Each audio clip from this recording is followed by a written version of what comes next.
Hello प्यारे बच्चों, क्या हालचाल? सब बढ़िया, सब ठीक। तो आज हम बात करने वाले हैं और आज अपने बहुत शानदार टॉपिक लाए हैं। टॉपिक का नाम क्या है? Rotation of a plane mirror. तो आज हम जानेंगे यहाँ से कि प्लेन मिरर को रोटेट करते हैं तो रिफ्लेक्टेड रे कितना एंगल से रोटेट करता है, या इसको ऐसे भी कर सकते हैं कि अगर किसी प्लेन मिरर को अगर थीटा एंगल से रोटेट करेंगे तो वो रिफ्लेक्टेड रे कितना एंगल से रोटेट होगा। तो आज हम लोग इसके बारे में हम जानेंगे यहाँ से। और चैनल पर नया है तो चैनल को फटाफट से यानी लाइक सब्सक्राइब कर दे ताकि इस टाइप का नोटिफिकेशन आपको मिल सके। तो चलिए हम लोग स्टार्ट करते हैं यहाँ से लेक्चर को बिना लेट किए हुए। तो आज हम जानेंगे यहाँ से कि प्लेन मिरर का रोटेशन क्या होता है और कितना एंगल से रिफ्लेक्टेड रे रोटेट करेगा उसके बारे में। तो चलिए, तो सबसे पहले हम यहाँ से एक डायग्राम बनाते हैं, उसमें देखते हैं यहाँ से। तो देखिए, तो यहाँ से हम अपना एक स्केल ले, ठीक है। तो आगे हेडिंग दे देते हैं यहाँ से, rotation of a plane mirror, ठीक है। यानी किसी प्लेन मिरर का रोटेशन। बहुत इंपॉर्टेंट पॉइंट है, बहुत इंपॉर्टेंट क्वेश्चन इस पर आते हैं नीट और जेई लेवल के आधार पर। अब देखो, तो नीट और जेई के लिए बहुत इंपॉर्टेंट टॉपिक है, तो इसको हम देखेंगे यहाँ पर, क्वेश्चन को भी सॉल्व करेंगे यहाँ से। तो चलिए हम देखते हैं यहाँ से rotation of a plane mirror. देखिए, तो सबसे पहले यहाँ पर एक हम लोग डायग्राम लेंगे यहाँ से एक, ये हमारा डायग्राम है। ये कोई एक प्लेन मिरर है, ठीक है, यहाँ पर दिया गया है। तो ये प्लेन मिरर है यहाँ से, ठीक है। तो ये इसका नाम दे देते हैं M और M1 और ये M2, ठीक है। ये प्लेन मिरर है, तो इसके ऊपर क्या है, एक नॉर्मल होगा। बहुत खूब, बहुत झकास। तो ये है नॉर्मल, ठीक है। तो नॉर्मल को हम लोग N से दे दिए, क्लियर। अब यहाँ पर एक इंसिडेंट रे ऐसे आ रही है, इंसिडेंट रे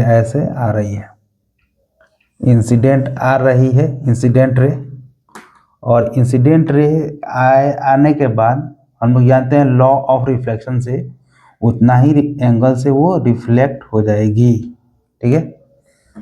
उतना ही एंगल से रिफ्लेक्ट हो जाएगी, ठीक है। चलिए, बहुत खूब। ये है इंसिडेंट रे, ये है रिफ्लेक्टेड रे, ये ए है, ये ओ है और ये बी है। बहुत झकास। तो ये एंगल क्या है, आई, और ये एंगल आर, ठीक है। तो हमारा क्वेश्चंस क्या है कि when a plane mirror is rotated by angle theta, ठीक है, then reflected ray will be rotated by dash angle, ठीक है। कहने का मतलब क्या है कि अगर कोई एक प्लेन मिरर है, ये हमारा प्लेन मिरर, इसको यहाँ पर लिख देते हैं ताकि कंफ्यूजन नहीं हो। तो इस प्लेन मिरर को अगर हम लोग थीटा एंगल से रोटेट करेंगे, ठीक है, तो हमारा प्लेन मिरर ये है। अब इसको, ये है प्लेन मिरर, अब इसको थीटा एंगल से ऐसे घुमा देंगे, ऐसे। तो जब ऐसे घुमाएंगे तो ये ऐसे हो जाएगा। ये है आपका प्लेन मिरर। तो ये प्लेन मिरर जब होगा तो प्लेन मिरर यानी क्या होगा, कुछ एंगल पर घूम जाएगा ऐसे। तो यही प्लेन मिरर है, ये M1 है, ये M2 है। ये एंगल कितना है यहाँ से, ये थीटा एंगल से रोटेट कर रहे हैं।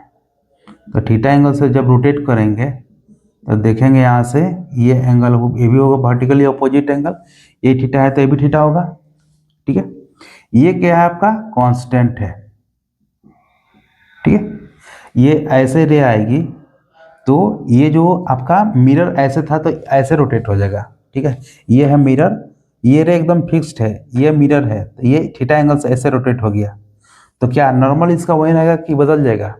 तो नॉर्मल भी ये बदल जाएगा। तो इस मिरर के लिए, इस प्लेन मिरर के लिए इसका नॉर्मल और थोड़ा चेंज हो जाएगा, मतलब नॉर्मल एकदम सीधा ऐसे हो जाएगा।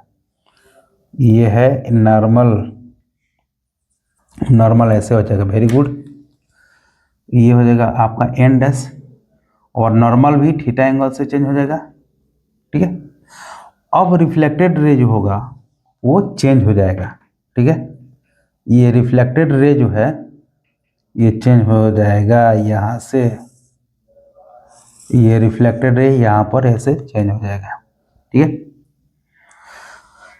तो ये एंगल ये आर था। तो अब देखिए यहाँ पर सबको हम लोग समझना है यहाँ से।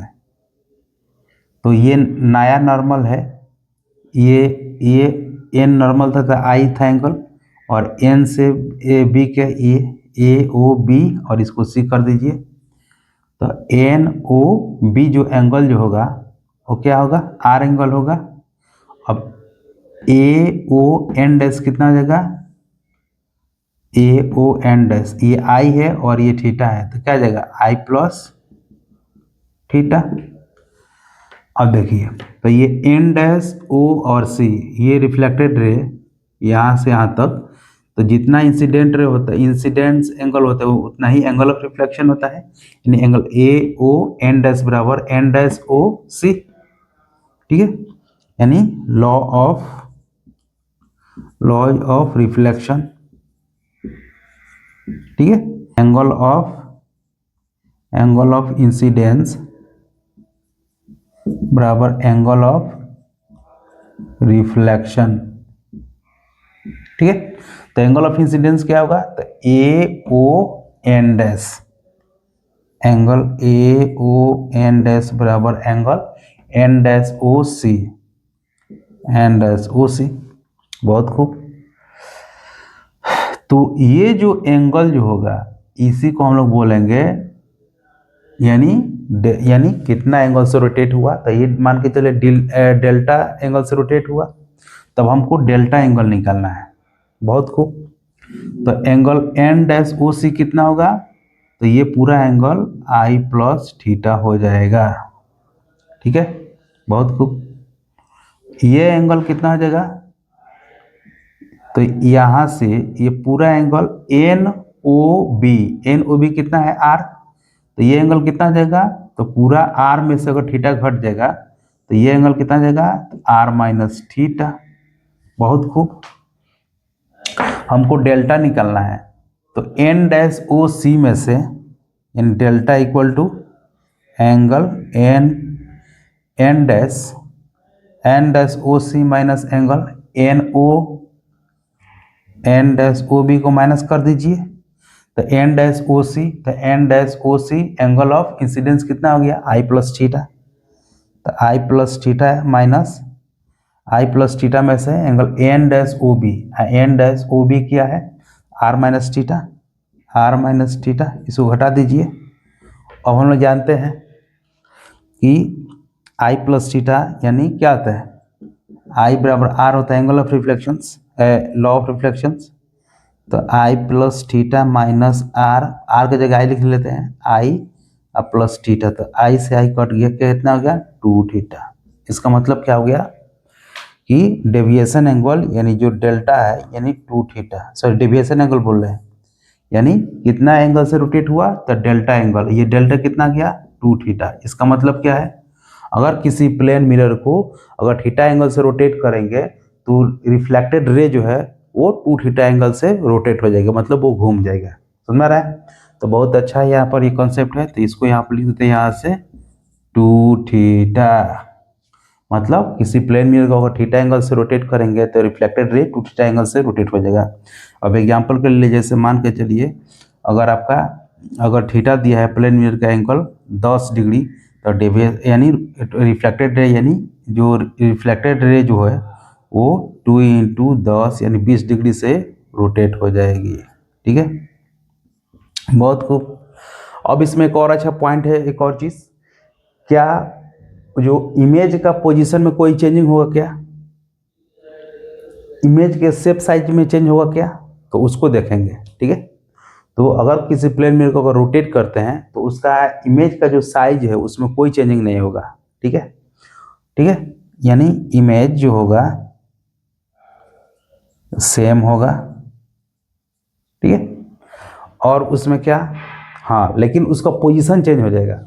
तो पहले अगर इस यानी यहाँ पर ये जो था रिफ्लेक्टेड रे यहाँ से ए रोटेट हो रहा था बी से, तो अब इसका रिफ्लेक्टेड रे यहाँ से सी से यहाँ से जाएगा।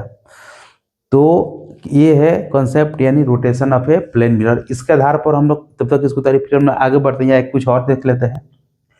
अब इसके पहले हम लोग पढ़ चुके थे कि अगर दो प्लेन मिरर को अगर 90 डिग्री पर रखेंगे तो नंबर ऑफ इमेज कितना होता है, फॉर्मूला से भी देख लेते हैं।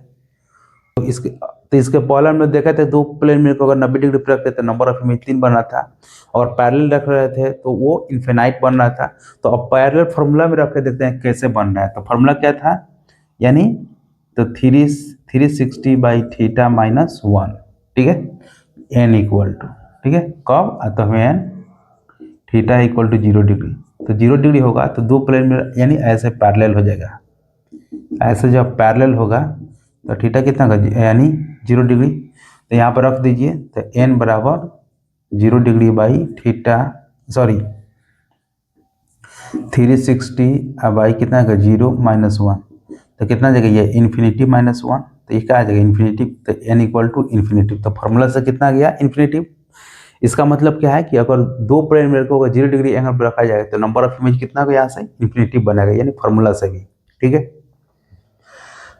अब हम बात करते हैं यहाँ से 60 डिग्री 30 डिग्री कुछ कितना भी एंगल पर हम लोग निकाल सकते हैं। अगर मान के चलिए यहाँ पर एक एग्जांपल लेते हैं यहाँ से समझने के लिए कि अगर ये एक प्लेन मिरर है यहाँ से, ठीक है, और ये एक प्लेन मिरर है, ये है M1 और ये है M2, ठीक है, दोनों के बीच का एंगल कितना है, ये मान के चलिए 60 डिग्री है, ठीक है। तो इसमें नंबर ऑफ इमेज कितना होगा, तो n बराबर 360 बाई थीटा माइनस 1, ठीक है। तो कितना आ जाएगा, यानी 360 बाई 60 माइनस 1 यानी 6 में से 1 के यानी 5 होगा, ठीक है। तो 5 कब बनेगा, तो जब ऑब्जेक्ट यानी एंगल बाइसेक्टर पर होगा तब, यानी बीचों बीच, ठीक है, एकदम बीचों बीच। तो इस दो प्लेन मिरर के बीच में अगर यहाँ पर कोई अगर ऑब्जेक्ट होगा तो नंबर ऑफ इमेज कितना बनेगा, 5 बनेगा। अगर वही ऑब्जेक्ट इधर या उधर होगा यानी तो क्या आ जाएगा, यानी 6 बन जाएगा, ठीक है। तो ये हमारा आज का टॉपिक रहा, यानी प्लेन मिरर से रिलेटेड, यानी rotation of a plane mirror. तो आज के इस वीडियो के लेक्चर में इतना ही, और बहुत पावरफुल जो टॉपिक था। और यहाँ से हम लोग फिर मिलेंगे नेक्स्ट वीडियो के लेक्चर में। और वीडियो कैसे लगा जरूर कमेंट करके बताइए, ताकि इस टाइप का वीडियो आपके लिए यानी हेल्पफुल बना सके, ताकि इसका बेनिफिट उठा सके। चलिए हम लोग फिर मिलते हैं नेक्स्ट वीडियो में, तब तक के लिए thank you for watching, keep support.